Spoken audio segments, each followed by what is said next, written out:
Let me say to you, to those of you who are practicing the technique, I went across the country as part of that palliative care, compassionate care endeavor.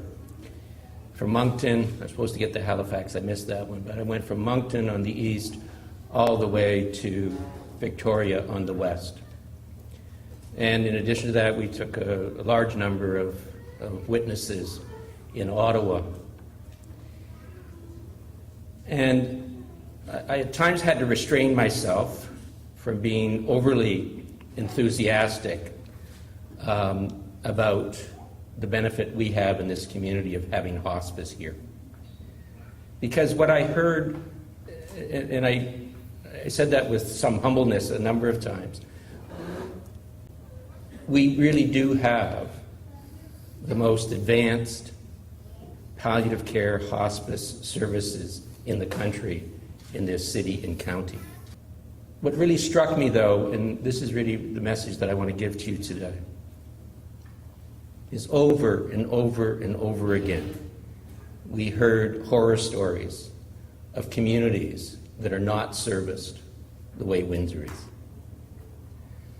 They don't have a hospice, or if they do, it is nowhere near the quality of the hospice we have here.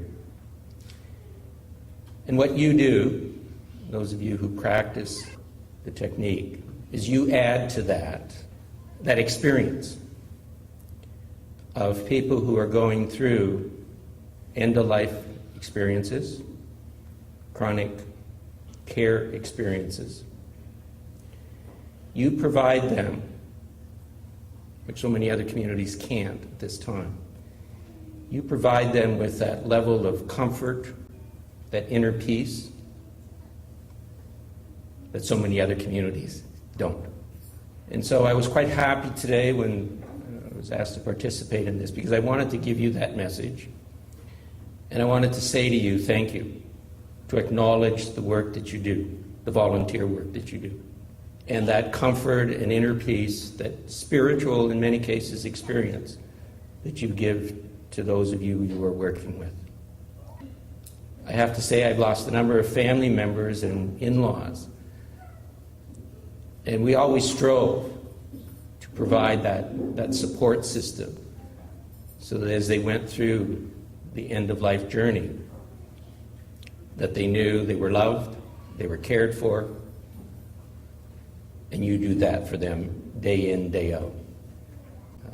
There's no way we can pay you for that, realistically. You do it out of commitment, and you do it extremely well. And Christine, I want to say to you, obviously you are a mentor for so many of the people here, to acknowledge that and say thank you to you specifically.